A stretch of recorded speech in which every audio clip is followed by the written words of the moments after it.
Suara Abah Suta bergetar, Jawara Garut sesumbar tantang duel.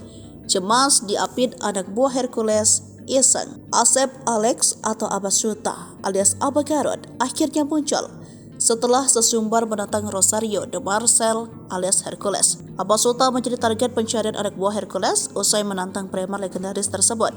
Sebelumnya Abah Garut yang mengklaim diri sebagai Jawara Garut menarik perhatian. Pasalnya ia berani menantang duel Hercules karena Hercules mendukung satu pasangan calon presiden yang menurutnya tak pantas dibela. Namun setelah melontarkan tantangan duel tersebut, Abah Suta menghilang tanpa jejak. Apalagi anak buah Hercules yang tergabung dalam Gerakan Rakyat Indonesia Bersatu telah mencarinya untuk klarifikasi. Setelah sekian lama mencari, akhirnya membuahkan hasil. Dihimpun dari beberapa sumber, Abah Suta ditemukan oleh anak buah Hercules di tempat persembunyiannya di Kota Banjar. Dalam video yang beredar di media sosial, Abah Suta akhirnya meminta maaf kepada istrinya, anak-anaknya hingga masyarakat Indonesia yang telah ia rugikan. Abah mau minta maaf yang sedalam-dalamnya, terutama kepada Bapak Haji Hercules, ucapnya. Ia mengaku tidak ada maksud apapun dalam tantangan duel yang ia lontarkan kepada Hercules. Sebenarnya Abah tidak ada maksud apa-apa, hanya iseng, tambahnya. Dalam video tersebut ia diapit oleh dua orang pria yang merupakan anak buah Hercules yang melakukan pencarian. Sekali lagi Abah meminta maaf yang sedalam-dalamnya kepada Bapak Haji Hercules, jelasnya.